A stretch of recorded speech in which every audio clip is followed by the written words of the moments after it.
नमस्कार, मैं Jully Tiwari. Daily news में आप सभी का स्वागत है।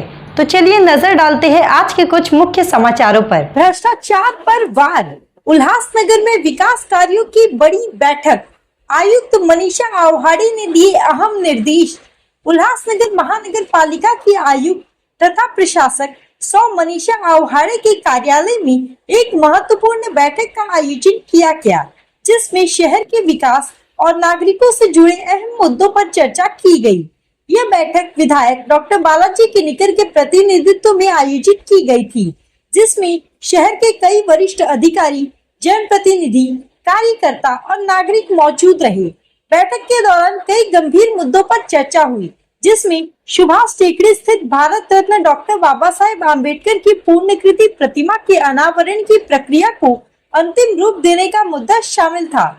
वहीं उल्लासनगर 4 और 5 सेक्टर में पानी की आपूर्ति को नियमित करने, अवैध कनेक्शन हटाने और मीटर के अनुसार पानी की सप्लाई सुनिश्चित करने के निर्देश दिए गए। गायकवाड़ पाड़ा क्षेत्र में अस्थायी रूप से बनाए गए डंपिंग ग्राउंड को हटाकर सफाई सुनिश्चित करने की मांग की गई। वहीं शहर में जर्जर और गंदे शौचालयों की मरम्मत और स्वच्छता सुनिश्चित करने को लेकर चर्चा हुई। इसके अलावा मानसून से पहले नालों और गटरों की सफाई कर जल भराव की समस्या से निपटने के लिए भी कार्य योजना बनाने की जरूरत पर बल दिया गया। शहर के मुख्य उद्यानों सहित अन्य पार्कों के कार्यों को शीघ्र पूरा करने और पहले से तैयार उद्यानों की सफाई और सौंदर्यीकरण पर भी जोर दिया गया। भारत रत्न डॉक्टर बाबा साहेब आम्बेडकर की जयंती के मद्देनजर रैली मार्ग की सफाई और सड़क मरम्मत के मुद्दे पर भी चर्चा हुई। इस बैठक में महानगर प्रमुख राजेंद्र चौधरी, उप जिला प्रमुख दिलीप लांडे, महिला शहर संगठक मनीषा भानुशाली, उपासक संगठक विद्या पाटिल, स्मिता चिखलकर, उप शहर प्रमुख संदीप डोंगरे, संदीप गायकवाड़, पूर्व नगर सेवक भगवान भालेराव, नाना बागुल, प्रमोद टाली, सतराम दादा, वनवारी विकास पाटिल, ज्योति मानी, समिधा कोरडे, रवि खिलनानी, सुरेश जाधव, ज्योत्सना जाधव, शांताराम निकम, पूर्व जिलाधिकारी एस ससानी, वरिष्ठ पुलिस निरीक्षक अनिल परवर सहित कई विभाग प्रमुख, शाखा प्रमुख, उप शाखा प्रमुख, महिला आघाड़ी पदाधिकारी, नागरिक, शिव सैनिक और कार्यकर्ता उपस्थित रहे।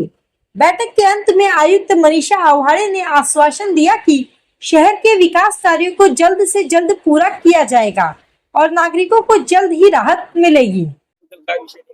आज गेल्या अनेक दिवसापासून 4 नंबर आणि 5 नंबर माझ्या मतदारसंघातील भाग आहे. त्या भागामध्ये लोकांच्या ज्या समस्या, मुख्य समस्या ज्या असेल त्या पाणी टंचाईच्या, त्या पाणी टंचाई संदर्भामध्ये आज या ठिकाणी आम्ही मीटिंग लावली होती. आयुक्त मॅडमने सर्व समस्याच्या, सर्व विभागातील लोकांच्या, नगरसेवकांच्या, लोकप्रतिनिधींच्या सर्व समस्या ऐकून घेतलेल्या आहेत. त्यांनी आता सांगितल्याप्रमाणे चौधरी साहेबांनी की टँकरला जे काही पैसे आकारले जात होते ते कॅन्सल केलेलं आहे. वैयक्तिक काही प्रोग्रामसाठी असेल त्यासाठी तो चार्ज लागला जाईल. हा चांगला एक निर्णय या ठिकाणी झालेला आहे. लिकेज त्या ठिकाणी लिकेजसाठी सेपरेट उपायुक्त नेमून आणि ते जे लिकेजसाठी एक मास्टर प्लॅन तयार करून 8 दिवसाचा 10 दिवसाचा तर पूर्ण लिकेज पूर्ण शहरातील कसं काढता येईल त्यासाठी आम्ही मागणी केलेली आहे. तेही त्यांनी मान्य केलेलं आहे. जो लागणारा काही निधी आहे तो निधी सुद्धा त्यांच्याकडे उपलब्ध आहे. जर नसेल तर आम्ही खासदार साहेब डॉक्टर श्रीकांत शिंदे असतील, मुख्यमंत्री आम्ही त्यांच्याही सर्वजण आम्ही मंडळी जाऊन मागणी करू की त्यासाठी निधी द्यावा. परंतु कुठेही काम थांबलं नाही पाहिजे. लिकेज सर्व झाले पाहिजे आणि सर्वांना समसमान पाणी मिळाले पाहिजे ही आमची मागणी होती. सुभाष टेकडी असेल, गायकवाड पाडा असेल किंवा 4 नंबरचा भाग असेल किंवा 5 नंबरचा भाग असेल, त्या सर्वांनाच पाणी मिळण्यासाठी 2 दिवसात त्यांनी त्यांची उपाययोजना करून इक्वल डिस्ट्रीब्युशन करण्याचं आश्वासन आम्हाला या ठिकाणी पाणी आम्ही त्यांना सांगितलेलं आहे. हा जो काय करवाढ केलेला आहे तो तुम्ही कमी करा आणि पहिलं पाणी द्या, त्याच्यानंतर त्या सुविधा त्याच्यावर विचार करू असं त्यांनी मला सांगितलं. परंतु आम्हाला पाणी द्या, त्याच्यानंतर कर वाढवा ही आमची मागणी. आज अंबरनाथचे आमदार माननीय डॉक्टर बालाजी किनीकर यांच्या माध्यमातून माननीय आयुक्तांची आज इथे नागरिकांच्या समस्यांना घेऊन एक बैठक आयोजित केली होती. त्या बैठकीमध्ये सर्वच नागरिकांना आपले आपले प्रश्न मांडण्याची संधी मिळाली. त्याबद्दल मी आमदारांचं मॅडमचा आभार व्यक्त करतो की पूर्वी कधी नव्हे असं आयुक्तांनी आज सर्व सामान्य नागरिकांना त्यांचे प्रश्न मांडण्याची संधी दिली आणि ते प्रश्न ऐकून घेतले, त्यावर कसा मार्ग काढता येईल त्यासाठी त्यांनी चर्चा केली. त्याबद्दल मी दोन्ही आमदार डॉक्टर बालाजी केनीकर आणि आयुक्त मॅडम यांचा आभार व्यक्त करतो. आजच्या या बैठकीतून लोकांना जी समस्या आहे पाण्याची समस्या, ती पाण्याची समस्या उल्हासनगरमध्ये दिवसेंदिवस गंभीर होत चालली. टँकरवर लावलेल्या टँकर ज्या ठिकाणी पाणी पोहोचत नव्हतं त्या ठिकाणी महानगरपालिका टँकरद्वारे पाणी देत होती. पण त्या काळामध्ये नंतरच्या काळामध्ये बजेट झाल्यानंतर त्या टँकरवर दर आकारले गेले. ते दर आकारल्यामुळे फुकट टँकर देणार नाही आणि मग जर पाणी महापालिका देणार नसेल आणि टँकरने पाणी देत होतं त्याचा जर दर घेणार असेल तर त्याचा विरोध आम्ही सर्वांनी केला. आमदार महोदयांनी त्यांना तसं ते पटवून दिलं आणि आयुक्त मॅडमनी ते मान्य केलं. पाणी देणं ही आमची जबाबदारी आहे आणि त्या टँकरने पाणी आम्ही त्यांना देत होतो, तो पाणी मोफत देऊ.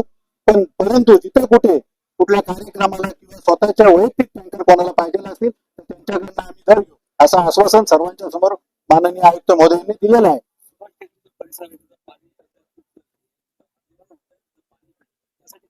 त्यासाठी एक आराखडा तयार करायचा प्रयत्न महापालिकेच्या माध्यमातून आयुक्त मॅडम करतायत. जिथे पाणी जात आहे तिथे जास्त जात आहे आणि जिथे नाही जात तिथे अजिबात जात नाही. अशा यावर तोडगा काढण्यासाठी त्यांनी एक पाऊल उचललेलं आहे आयुक्त मॅडमनी. ते पाऊल उचलता असताना त्यांनी आमचं सर्वांचं सहकार्य मागितलं. आम्ही सहकार्य द्यायला तयार आहे. सर्वांना पाणी मिळालं पाहिजे. शासनाच्या माध्यमातून सर्व काही सुविधा देण्यासाठी निधी उपलब्ध आहे आणि त्या सुविधा लोकांपर्यंत जर पोहोचल्या नाही तर मग त्या निधीचा आणि शासनाने दिलेल्या निधीचा काही उपयोग नाही. म्हणून आम्ही सर्व नेते मंडळी त्यावर चांगल्या प्रकारे विचार करून महापालिकेच्या आयुक्तांना सहकार्य करून लोकांपर्यंत सगळ्या सुविधा कशा पोहोचवल्या जातील याचा आम्ही सगळेजण मिळून, तर या शहरामध्ये जे काही राजकीय पक्ष आहेत ते सर्व आम्ही एकत्र आहेत. ते सगळं आपल्याला याच्या अगोदर दिसलं, आता दिसलं आणि चांगल्या कामासाठी आम्ही सगळे पुढे असतो. यावेळी सगळ्या लोकांना सुविधा चांगल्या प्रकारे मिळाल्या पाहिजेत यासाठी आम्ही नक्कीच सहकार्य करायला महापालिका आयुक्तांना सहकार्य करायला तयार आहोत. तोच विषय ना, पाणी मिळालं पाहिजे, टॅक्स वाढला पाहिजे. त्यांच्याही मागण्या आहेत. 2012 पर्यंत पासून रेट वाढलेला नाही, परंतु रेट वाढले पाहिजे त्यांची मागणी. पण आमची मागणी आहे की लोकांना पाणी द्या, मग टॅक्स वाढवा.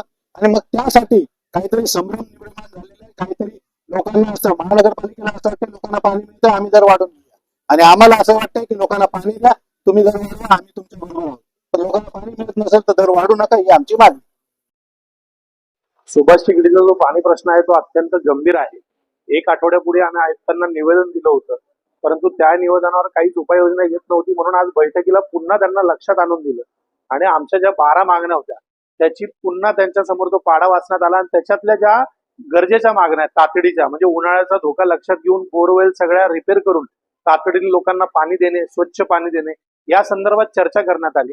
आयुक्तांनी त्याच्यावर पॉझिटिव्हिटी दाखवत लवकरच लवकर अधिकाऱ्यांना त्या संदर्भात ते कारवाई करणार असल्याची आदेश देण्याचं त्यांनी सांगितले. तसेच महत्वाचा विषय होता की शहराला पाणी नाही परंतु पाणी कर लावण्यात आलेला आहे आणि इथं म्हणजे गाव टँकर मुक्त होत असताना उल्हासनगर शहराला टँकर आणि टँकरसाठी दर ठरवण्यात आले. ते देखील त्यांच्या लक्षात आणून दिलं की जर आम्हाला पाणीच नाही आणि तुम्ही त्याच्यामध्ये जर कराची वाढ करत असाल आणि महानगरपालिका जर पाणी देण्यासाठी अक्षम असेल आणि लोकांनी जर टँकरचे पैसे भरावे लागत असतील तर हा मोठा अन्याय ठरण्यात येणार आहे. तर त्यावर महानगरपालिका आयुक्तांनी जिथे जिथे महानगरपालिकेच्या तांत्रिक अडचणीमुळे पाणी येणार नाही अशा विभागात टँकर मुक्त देण्यात असल्याचं त्यांनी स्पष्ट केलं. आमदारांनी जनतेची बाजू लावून धरली. अनेक विभागाची लोक त्या ठिकाणी होती आणि अनेक पाण्यासोबत रस्त्याचे विषय असतील, शौचालयाचे विषय असतील, अनेक विषय आमदारांनी लावून धरले आणि आयुक्तांना सगळ्या शहरातली जनता, आमदार आणि सगळी राजकारणी मंडळी, माजी नगरसेवक त्या ठिकाणी होते. आम्ही तुमच्या सोबत आहोत, तुम्ही या प्रश्नाचं समाधान करा, आपल्याकडून अपेक्षा आहे. आणि आयुक्तांनी त्याला देखील पॉझिटिव्हली रिस्पॉन्ड करत की मी लवकरात लवकर ह्याच्यावर काम करणार असल्याचं स्पष्ट केलं. तो आज के लिए बस इतना ही. कल फिर मिलेंगे इसी समय इसी चैनल पर. तब तक के लिए मुझे दीजिए इजाज़त. धन्यवाद. हमारे चैनल को सब्सक्राइब करें और बेल आइकन दबाना ना भूलें ताकि हमारी खबरें सबसे पहले आप तक पहुँचे.